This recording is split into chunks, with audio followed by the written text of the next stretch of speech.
Hey everybody, it is Val with What to See with Val, and we are in the middle of the Sundance Film Festival 2024. And today I'm excited because I'm interviewing the director of one of my favorite documentaries this year called Eno. Welcome, Gary. How are you? I'm good. Thanks so much for having me.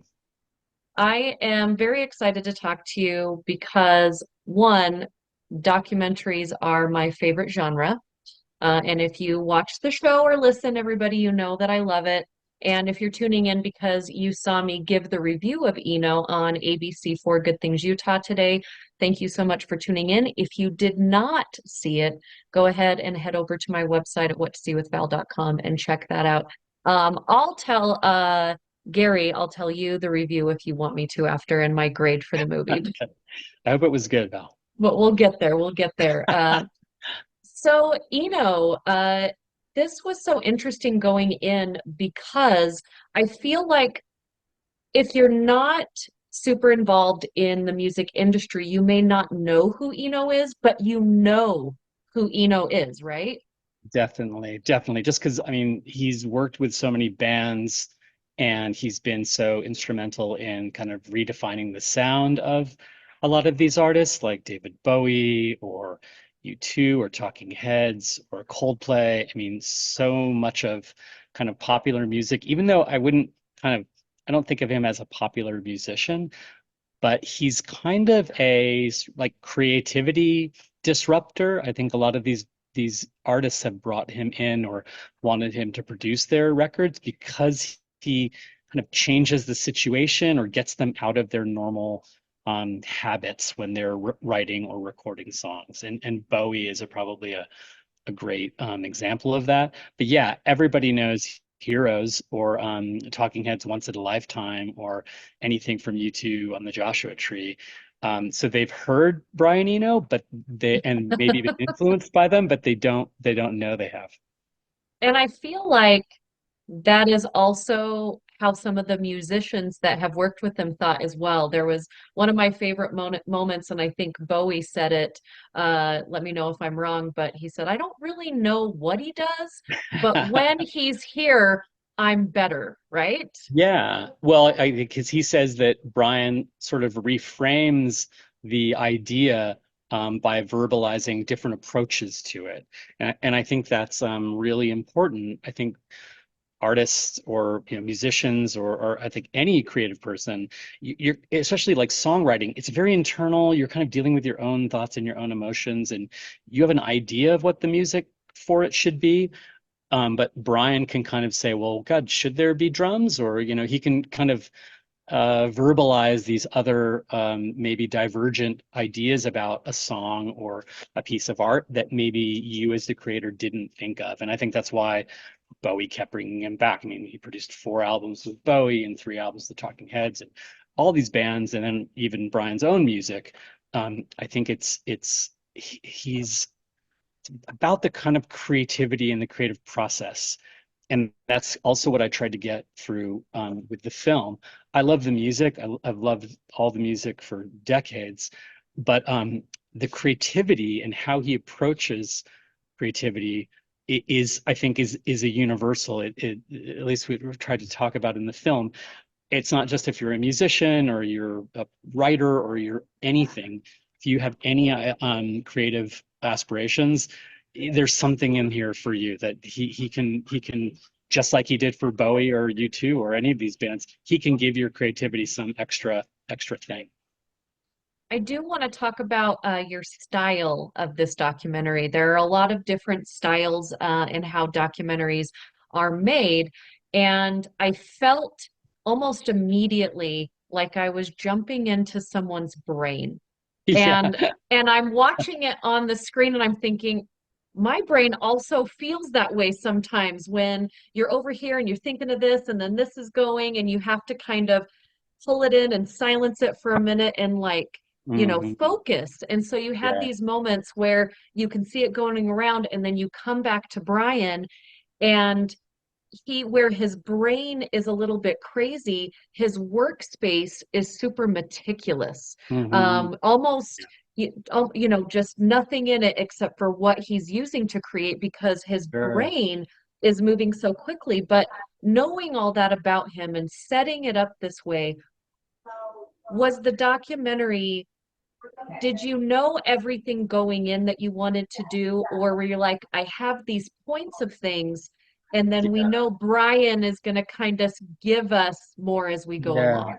Well, one of the things that he did was give us access to his archive, which was 500 hours of video footage from the past 40 plus years of his career. So lectures and things that they shot while they were doing recording in the studio, behind the scenes stuff.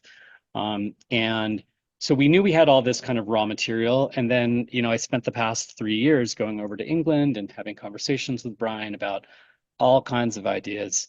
And again, trying to center on the creative process and kind of decode his ideas about creativity. But the other thing with the film was that, at the time when I started making it, I was kind of getting bored or just questioning, like, why do films have to be the same every time we watch them? So I had some ideas about maybe how to use generative technology to um, make a system that kind of produced a film that was different every time you watched it. So the cut you saw of the film, if you see it the next time, it will be completely different. There'll be a whole other set of scenes that you'll take away a different set of insights. Again, mostly, they'll have something in common since it's all about Brian. But this idea that yes, it maps the inside of his brain, I think is a really good analogy. The software that we created to do this thing that makes the film different every time, we call it Brain One, which is an anagram for Brian Eno. But it is like that because it's also about memory too. It's kind of how the film is constructed is more, I think, like how memory works. We don't remember stories in or parts of our lives in perfect chronological order. At some points in our lives, things that seem very important to us when it happened, later in life, it's not so important. So our stories that we tell ourselves about our life change over time, and we jump around a lot between time periods. So I think in the film, what I try to do really early is set up that we could go anywhere. You're with Brian now, you're with Brian 30 years ago. Then the next scene you could be anywhere. And once you establish that rhythm of just sort of time travel, then it seems fine. Then the rest of the film, you're like, yeah, I don't know where I'm going to end up the next scene, but it's cool. It's going to be interesting.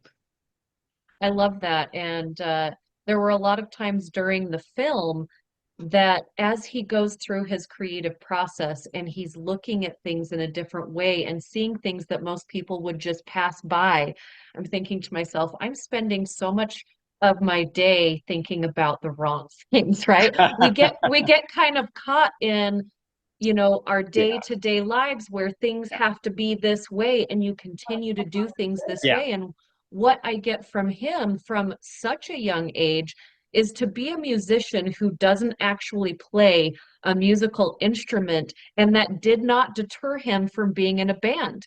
He's yeah, like, I don't know how to play that, but this is really cool.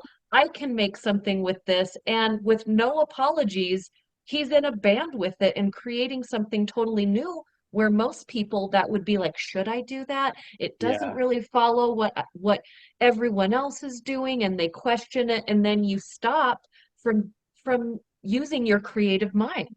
Sure, sure. I think a lot of times, if you have a strong sense of what you like or what you don't like, or kind of the things that you want to explore, and you can verbalize that, that's as good as actually being able to kind of, do it in the sense of like musical instruments. And Brian's first instrument was a synthesizer, and in the 1970s when he started playing it, there were no rules. Nobody knew how to use a synthesizer, so you could kind of make it up. And it was about creating these sound worlds, with the synths. And Brian trained as a painter, and he was always kind of thinking about, well, I'm just kind of doing the same thing I was doing with painting, but I'm doing it with sound. I'm creating a world of sound. And, yeah, he can't really play a chord on a guitar, but it doesn't matter. He can kind of work with other musicians who can do these things and kind of create a world of sound that ends up being, extraordinary. And just, it doesn't really, again, he says, like, I replace the element of skill with the element of judgment. And that's how he's approached music. I love it. And there were so many things. I do want to pinpoint some of the real human moments because there are a lot of moments in this film that you can just get awed by, right? Like he's there with Bowie. He's there, going through like giving Bono, advice on how, Yeah, to do this his is vocals. in the version that you saw, because in other versions he doesn't. He talks to David Byrne and he does other things. It's Well, I'm again, excited to every see the time. other versions. Yeah. There Um, is a million. There are literally millions of different versions. that's so It's crazy. like infinite in terms of the way we design the software, and because we had so much footage, there's so many ways for it to kind of recombine, and hopefully still be an engaging film. Well, I love it because, well, in the version I saw, he's giving Bono, advice on and kind of giving him some confidence that you could tell, he was losing during this creative process. And then he's in his band and he's dressed a little bit like Elton John. It's just all of these like kind of big things. And then you come back to him in his studio and he's just kind of doing this dance, and he's just kind of being like anybody else. I think it's such a human moment where we're either cooking in our kitchen and kind of having that rhythm, or we're Yeah, playing with our kids, or playing music or whatever, and you're kind of having those fun but awkward if somebody else isn't watching, somebody else is yeah, watching yeah, moments. And it very much felt like you are there in his world just kind of watching it, yeah. and then I, being a part of it at the same time. Yeah, a lot of times, like in the films I've done, like I'm very lucky that I get this access. I get to go and spend this time with this person or people. And I'm always thinking about, like, what's the highest use of this access? I can Mhm. talk to them about things, I can just watch them, I can like with every like film subject, there's a different um approach, I guess, as a filmmaker. Like most people who watch the film are not going to get to hang out with Brian Eno in his studio while he's dancing to doo-wop because, like, Yeah. get a job or whatever, because was his favorite song when he was a kid. So it's a again, it's a decision, it's a conscious decision. Like, do I want to stop him? Do I want to talk? Like you just have to feel like sometimes it's in terms of trying to kind of get a portrait of who this a person really is. Sometimes you do just want to observe and just not intervene and just let them do their thing. And it always is like very much subject led. Like, I'm not there to direct him. I'm just there to like hang out, have a good conversation with him, have fun, and let him do whatever he wants to do, and hopefully, yeah, keep it in focus and make this sure the sound is okay. But there is a sense of you just want to get someone's trust. You want to just like let them, you need to get someone's trust. Otherwise, it's an interview, quote unquote, and it's a different, they'll answer questions differently. It's an interview. If people feel like they're being interviewed, they act differently.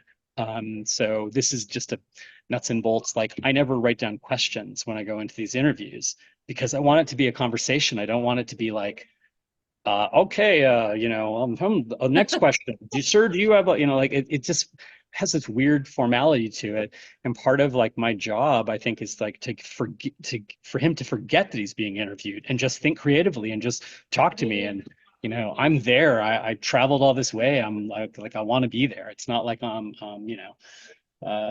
It's Yeah. to get those moments again, you got to have the trust of the person, and also you have to know when to, like, again, the highest use of this access is just to sit and watch, because no one else is going to get that chance. Yeah, I agree with the I do not write questions down. I feel like it very much stops you from having an authentic conversation, and Yeah, you might tell me something that I couldn't have even thought of, and then it yeah, leads to yeah, better conversation. So I agree with that, but I feel like those moments where we we're in his studio and not watching the video because the video is very exciting. But then you get there with him and it's so relatable because he is dancing. And then when he starts yelling at the commercials on YouTube, I the know. whole audience is laughing because we all have I done know. this Well, before. it's a universal. We all swear at the pop-up ads on YouTube. It just like, oh my God. So yeah, I mean, we leave those things in just to kind of I don't know, underscore that like, it doesn't matter who you are, you still have the pop-up ads on YouTube that are painted for us. Well, I love it. The last thing I do want to touch on, and you have touched on it a little bit, is the technology of this movie. Mm, yeah. This is very different, and a lot of people say, oh, this is so different from any other thing you're going to see, but this is very different from any Yeah. way we have ever seen a documentary before. Yeah. So get in a little bit in more depth of what this means and a little bit of how it works. And Yeah. do you think more this is going to be more of the future of how movies are being seen? I think so because I mean, for me at least, it's exciting to see something and know you're gonna learn something different every time every time to watch the film. Um, we've grown up with this like expectation that movies and shows, they have a start beginning and they have an ending and they're always the same every time we come back and watch them.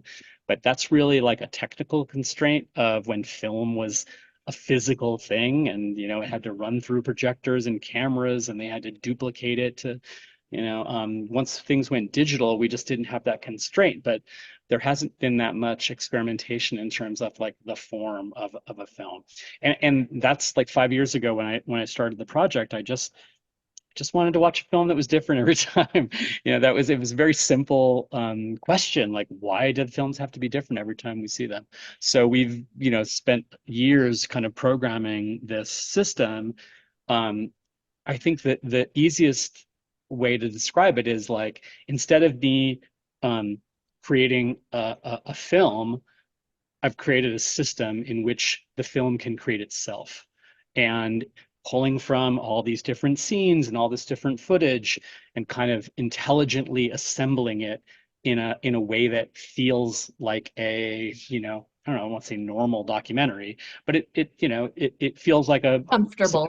cinematic film that you would see. If I didn't um, show a little bit of the software in it, because as you've seen, we show a little bit of the code and the file names and the system kind of deciding what scene it's going to play next. But if I didn't show you that, it'd just be a normal documentary and just be like, okay. And then the next time you watch it, you'd be like, where's the U2 scene? What happened? And so we show a little bit of the behind the curtain of it, because it's the first of its kind. And I think maybe people kind of want to see that a little bit of how it's being made. But yeah, it's a different way of making films. It's a different way of watching films because the version that you saw, no one in the world will ever see that again. The next time it will be Wow. completely different. And maybe there'll be certain scenes that are in multiple cuts, but there will never be one exactly like what you just watched. So and I think that's exciting. I don't know, I'm here at Sundance, and we just released the world's first, generative feature film, and part of it is about starting that conversation with other filmmakers and with audiences. Like, is this an interesting thing? Should we explore it more? Finding other people to collaborate on other projects with this technology. So I'm excited about the possibilities going forward. Well, and I think it is totally um, just right on the money to be doing this kind of technology, this experimentation with your Eno documentary because that's what he was on. It's just such a great Yeah. marriage of things. Just kicking it off that way is great. So you're at Sundance, you're there for a couple of more days, I'm sure. And Yeah. then hopefully people will get to see this in theaters soon. Yeah, yeah, in definitely at screenings, and then we're figuring out how we're going to do a streaming release of it. Maybe it's different every day, or some variation. But and there's one more screening here at Sundance on Saturday at the Holiday Village, and I'll be here for that too. Most filmmakers have already left because I know. the film is the same. It doesn't matter. They showed it once, they can show it to them. But what we show on Saturday will be totally unique. So I kind of felt like I need to stick around and see how it works and see how the audience, get what they get out of it. Yeah, so if you have not head up to Sundance yet, I believe I checked today and the tickets may have been sold out. Go double check that. But even if they are, go stand in the wait list line because you never know if you'll be Yeah, able to get in. you'll And you never see should, that version. You'll never see that yeah, version you'll never, again. So yeah. it So is a check it out. once in a lifetime thing. Gary, I know you're still in this mode, but are you working on something else that maybe, we No, should keep our eye out for? No, you're like, I need to breathe for a no. I minute. mean, we're gonna go back. I mean, my studio is in New York, and we're gonna go back, and there's another 20 scenes that we have yet to finish Oh, that we'll then wow. put into the engine. It'll even make it have more variety. So we've learned a lot. This is the first time we've shown it in public, so we've learned a lot from these screenings. So there's things that we want to change, and then yeah, I'll be out there all spring and summer showing it all around the world, and then we'll figure out what the digital release looks like. But it's been just a great experience to be here at the festival and have people coming and seeing it or seeing two versions of it and then talking about the differences, and it's really been fun. I'm gonna have to head back up Saturday because I'm super intrigued by Come on it. up. And Val, I have one extra ticket, Val, so yay! you And can then we come. can actually meet each other in Yep, come on up. person. Come on up. Okay, I will see you on Saturday. And then usually this is a great interview because usually I try not to give away too much that's in the movie, but I But yeah, mean, it's I don't even impossible. know everything that's in the movie. Well, I appreciate you so much, and I will see Thank you on you. Saturday. And please, everybody, try and get up there. I'm going to be talking about more films for the next 3 weeks. I have 20 more movies to watch. So it is that Great. time of the year. But Gary, thank you so much. And Thank you. I gave Eno an A. So Oh, great. you got Okay, a thanks so solid much. A from me, which does not Thank you. happen often. So all right, thank you so Appreciate much. it. Enjoy the rest of Sundance. Everybody else, thank you so much. Tune in All right. later and head over to the website. Okay, take care. Thank you.